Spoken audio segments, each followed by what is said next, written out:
You know, Ben, do you think I'm allowed to play in one of the NASL Season 4 qualifiers? Yeah. Let's ask Ro4 if I'm allowed to play in one. He'll Maybe you guys can cast one of my games. Yes. In Control played in Season 1 of the NASL. I'm gonna try. I'm gonna try to play in the next qualifier. What do you think, Ben? How well will I do? I think you're gonna win. I think you winning is about as likely as a Glon versus Bishu final. Hey, so anything is possible, That's right? what I'm saying. Glon is, of course, our North American Zerg in the left bottom side of Daybreak, while OGS Inca is our Korean blue Protoss spawning in the right top side of Daybreak as well. And let's see how Inca is going to play. If he's going to go with the Stargate play once more, if we're going to see some 7-gate action out of him, or if it's just finally going to be a little bit more standard Sentry Immortal based, maybe go up to 3 bases, get Colossus out, then try to hit a timing before Broodlords, or just take a 4th base and idle up to that mothership. Daybreak ban, I used to like it really a lot in this matchup. Now from the observer point of view, I'm starting to get a little bit bored with it, because I really feel that people sort of have figured it out. Yeah. Like, what are the best ways? Zerg knows they can't really punish Protoss anymore if Protoss defends well, so they don't try to do it. And Protoss knows they can't really try to hit some sort of timing if Zerg does everything well. So what you're going to see often is a very, very passive game from either side, where Zerg is going to get the ultimate Broodlord, Corruptor, Infestor army out, while Protoss tries to get out the Mothership and the Archons. That said, we saw a really cool game out of Bling last week, where he did some really neat stuff, hitting at a fun timing with an interesting unit composition, taking out Nerchio. Yeah, that's true. And Inca is also a player who is very unpredictable. There's literally no telling what we're going to see out of him. And I spoke a little bit with Bling about those games, and he really believes in his threat. He really likes it a lot. He likes the build, and we also have one of our guys in our house, JMac, who's also a very big fan of that. Beastie Cutie, of course, the very strong Serbian Terran player. He likes to play Protoss as off-race. He showed JMac the build. JMac is a French-Canadian Protoss player who's living with us in California, and he loves the build as well. I still can't help to feel, Ben, that if you play it well with Roach Infestor and you get Spine Crawlers, that you should be fine. I also agree with you. I think a Spine Crawler wall and a bunch of Infestors is a pretty good answer to that kind of an army composition. But on that note, you know, I was watching JMag, the player you're just talking about, practice that build today. He took out Gosu User with it pretty easily. And, I mean, the game was incredibly one-sided. So maybe it's something that Protoss players should continue to explore. Seems so weird, man. I love Stalkers. You know. Yeah, it does seem kind of weird, but I mean, there was a time when building a mothership seemed weird. And there was a time when taking a 3rd base seemed weird. You know? It's still weird to me. True on both points. I can actually remember you and me discussing the mothership back in Germany, and you're like, "No, I'll never build a mothership in PvZ. It's a useless unit." I still don't build it, but I wouldn't say it's a useless unit.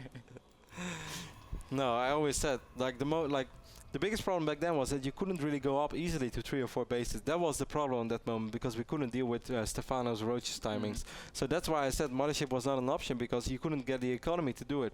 Like a 2-base mothership is just stupid. That's never going to work. 3-base or 4-base, of course, that's a whole different scenario. But yes, you're right, Ben. You said that a long time ago.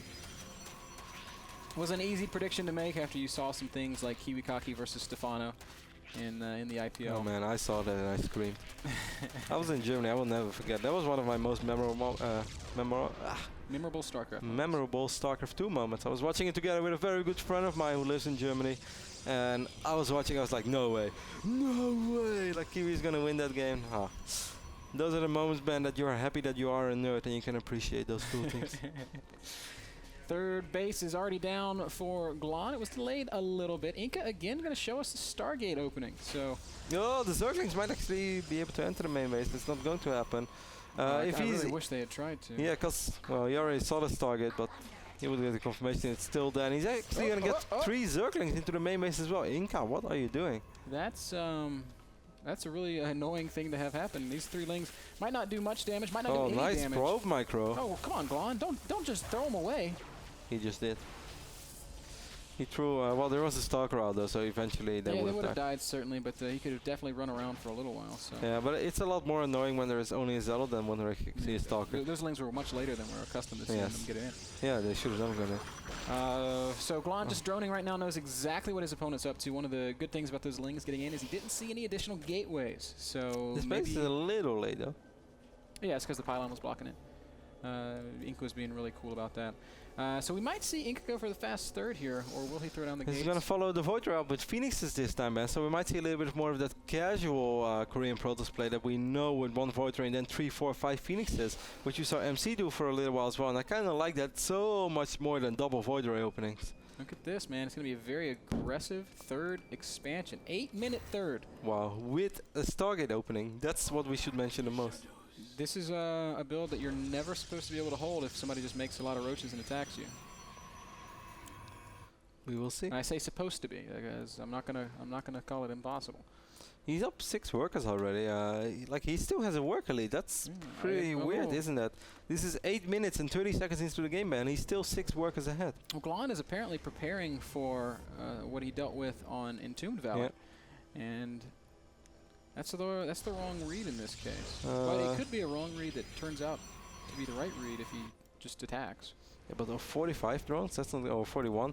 He's making 5 more drones right now. Inca's very, very careful with the Void Ray and the Phoenixes. Wants to wait for the right moment. Like, you can easily lift this just up right now. These are only 2 queens, Inca. Just go for it. That's exactly what he does. 1 more queen is coming in right now.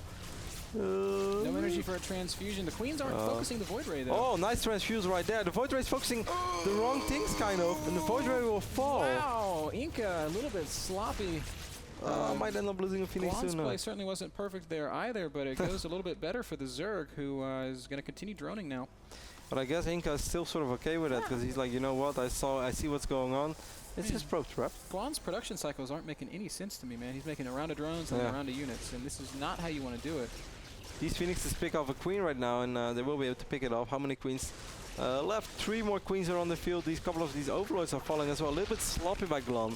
The moment you see Stargate so early, why would you never rally just all of your overlords to a Spore Crawler ban? Because that is really the correct way to play against Stargate. Yep, you're absolutely right. If you want to spread overlords out later, get overlord speed and then do it. But there's no real sense in just sacrificing, you know, hundreds of minerals in this case. Glon is making a lot. This is a little bit tricky too. There's only 1 Spore in the main base band, but that Spore is so far out of position, so that means that the complete mineral line is exposed, and not just that, he might be able to pick up that queen later on as well if it gets a little bit out of position. Inca's getting some really good scouting off. Sorry. A Burrow Roach timing attack, Kevin, and well, I say that loosely because if it was going to be a timing, he'd be going now. As This is already 11 minutes into the game. Protoss still, Zerg still only has 54 workers. I cannot help to think that Glon is perhaps getting a little bit nervous and not making all the right decisions. I feel the same way. I feel so much the same way. Inca sees this coming the whole way across the map, so it's going to be very hard for Glon to make this work. Lots of gateways are down. 1, 2, 3, 4, 5, 6, 7 gates. First Colossus is on the way, and there's also a Void Ray band, so that also means that the Void Ray will eventually be able to deal with these kind of units. Yeah, this is going to be an almost impossible attack. So let's see if Glon can make something happen. This is still a lot of roaches. Zergling streaming in from the top side now as well. There are 2 cannons there though, helping out a little bit.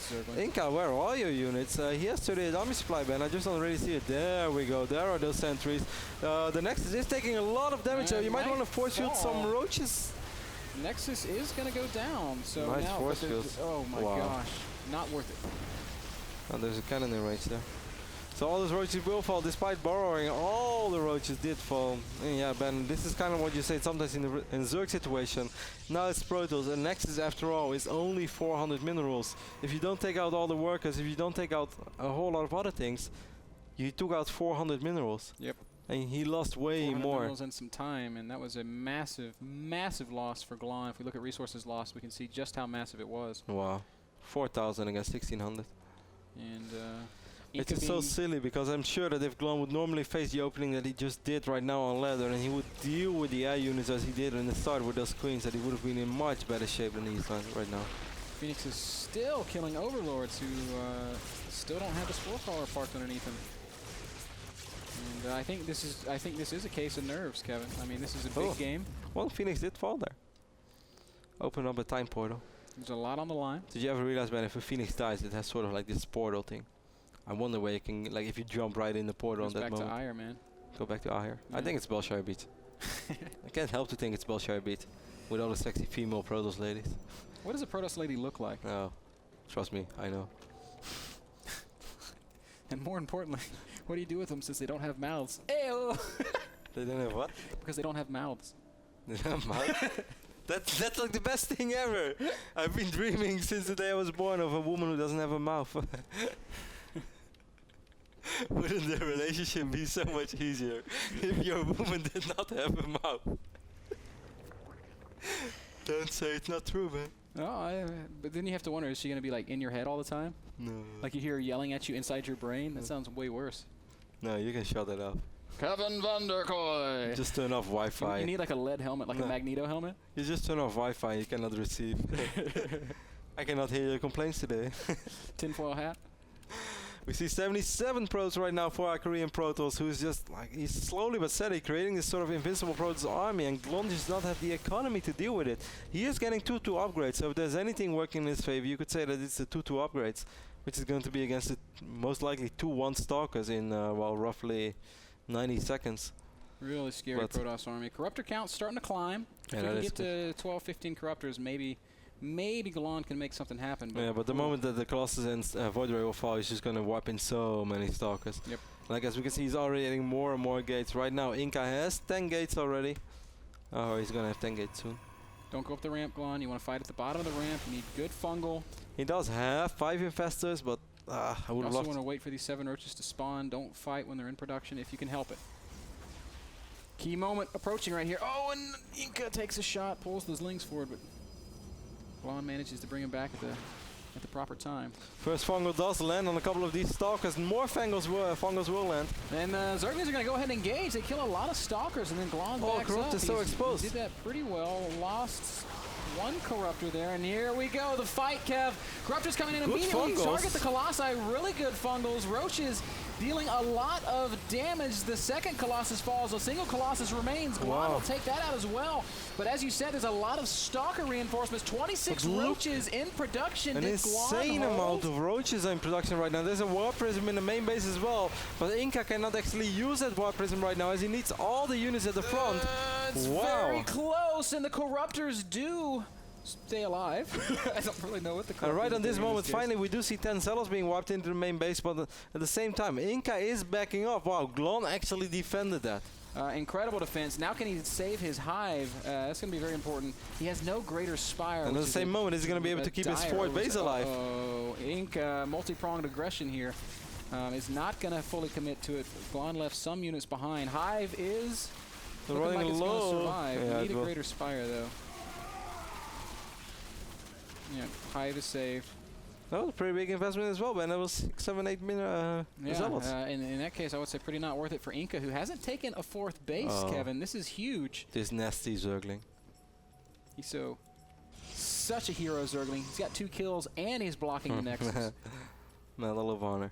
Glon needs to find and deal with this Warp Prism, man. More Infestors on the way, as he did end up losing most of his Infestors in the last fight. He has 8 Infestors right now. He does see it. Now send the Corruptors and kill the Warp Prism. Not going to happen. But he will be able to take out this fight, and Inca is down 60 supply right now. Both players are floating a lot of minerals. Inca, I know that these kind of Zerglings are annoying, but that took you a little while. Cannon to finish. Finally, Cannon does finish, and he will plant the Nexus. Well, Observer came in as well, but it took a very, very long time. Wow, if Inca would have spread out his units a little bit better, I don't think he would have ever lost that fight.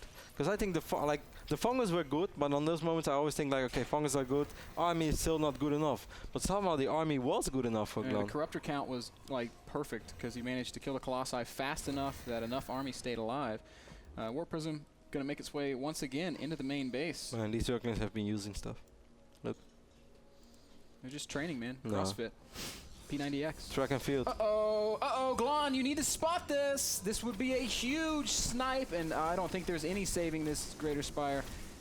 Glon does manage to morph some Broodlords before it falls. 5 Broodlords. It's reasonable, it's not super scary, but hey, it's a start. He's immediately going to rebuild his spire, I believe, in the natural. He's going to rebuild both spires, but both of them are in the natural, Ben. How many times more do we have to see this? Mothership on the way right now for Inca. Inca had a lot of minerals banked up for a very long time, so I think that's definitely the correct decision. Taking a 4th and a 5th base. Should Glon get aggressive right now is the question on the tip of my tongue. With 5 Broodlords. I'm wondering too, but he has the money for it. Like the longer he waits, the scarier the Protoss army becomes, so I understand your point.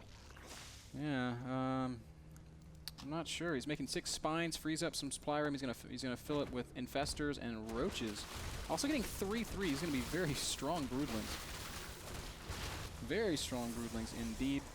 Mothership's only halfway done, so if Glon makes a fight happen now, he's gonna have a pretty good army. But I don't know if it's good enough. There's gonna be Archons coming out. Storm is also finishing. Before Mothership, I still think he could possibly get the fight done if he lands the correct fungos, which he did in the previous fight. I mean, he was defending in the previous fight, which is another real key. That is true. That's definitely true, without a shadow of a doubt. But he has 9 infestors. If he's somehow able to dodge perhaps feedbacks, gets fungos down, because I feel that if Inca is going to get 5 bases, he's going to get the right bottom side of his map as well. Great play by Glon. Picks off the probe. Yeah, again, that's burrows. Just small things. Going to keep his opponent off of 5 bases. A couple of roaches making their way over to the right bottom side as well. And a lot of roaches over here in the middle north side. But you know that these Korean pros players, they feel so safe the moment they go to 4 base. This is awesome. Glon's going to pull the army out of position with a small squad of roaches and not go for the 4th base snipe. I thought for a second he was going to do it as well, but he won't. He is getting a bailing nest though, and a couple of roaches are going to try to make their way over to the main base, but good weapons here by Inca. This is really careless. You're losing a lot of units.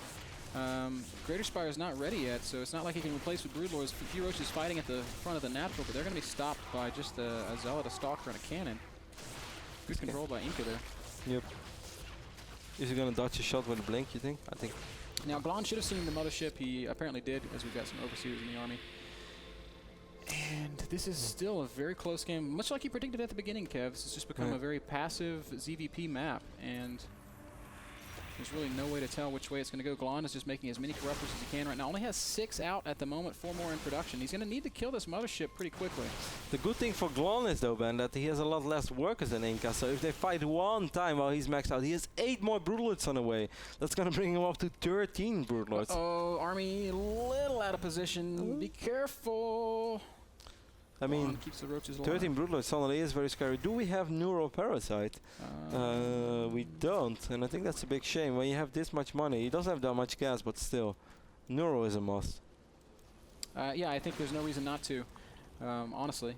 Here we go. Inca is going to try to force the issue, pushing down in the bottom half. There's an initial pretty good fungal. Spine crawlers aren't perfectly positioned, but the Broodlords are spreading out very nicely. Vortex does not go down? No, it does, and it soaks up a lot of Broodlords actually. Most of the Broodlords, well, quite a few Broodlords going, but they do have cover by these spine crawlers.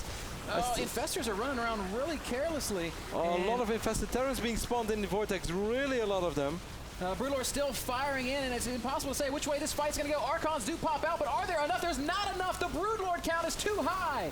And Glon is going to win this fight. Colossi all fall, and Inca is in big trouble. But Inca does still have a ton of money. He has more than 2,000 minerals. He's going to warp in 5 more additional gates. He has his 5th base as well on the right bottom side of his map. But that was excellent defense by Glon. For a moment I thought almost all the Broodlords were in, but he had so many of them that he had 5 or 6 more over here.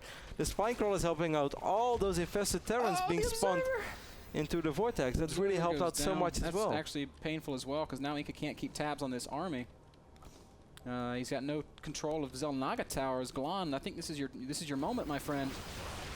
Zergling's going to come charging out and spot the Stalkers. Glon is being very, very slow and methodical about this. I can't blame him. Can't blame him at all. This is almost Demaga-esque, saying, all right, I want to get to this absolute critical mass before I commit to a big attack. Well, it's going to be 15 Broodlords once more. That's the exact same amount as he had before that fight. This time there won't be a Mothership. I'm not sure. The upgrades for Glon are just excellent. 3/3 on his Zerglings. That means his Broodlings also have 3/3. +2 attack on the Broodlords with +3 on the way. Roaches have +1 attack, but of course they still have that 3 armor. And Inca is in trouble. There are still a few High Templars. There is Storm as well, so he could land. Oh, careful, Colossus. Well, Broodlords do feel a little bit exposed. There's just so many of them. How do you blink under that? Well, I think if you have the Stalker count, which is big enough. Mothership is out once more. Do we have Overseers? Yes, we do.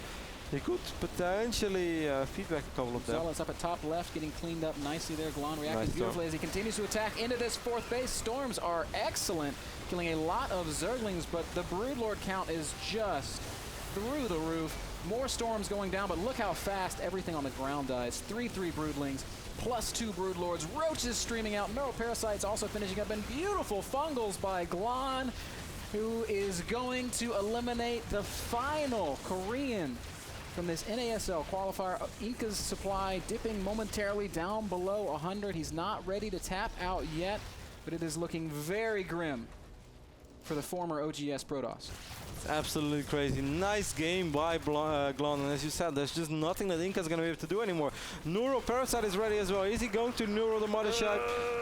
He can almost do it. 1 million infested Terrans. What? Come on, man. It would be so cool. Yes. No, we're not going to see it. Not to He highlight. just wants to kill it with the Corruptors and the infested Terrans, and he will be able to finish off the last Korean in this qualifier, OGS Inca.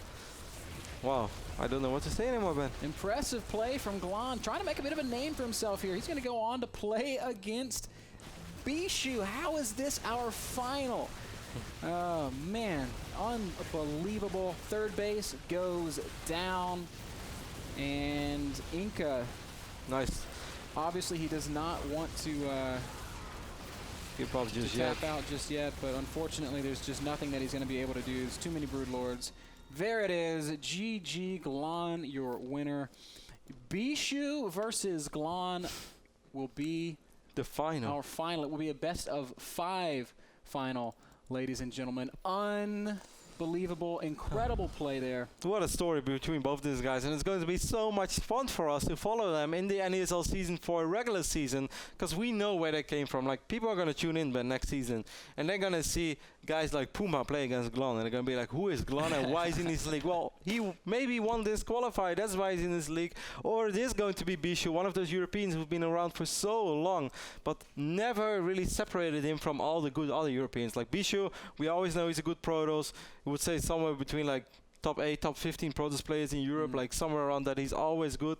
But he's never really been there yet, never had all the spotlights on himself. And this just might be it, man. Well played, Glon. Congratulations. You've locked up $250. And now you face the finalist, the final boss, Bishu. the deadly Bishu. Never thought I'd say that. Guys, stick around. The NASL NSQ #1 Grand Final when we get back.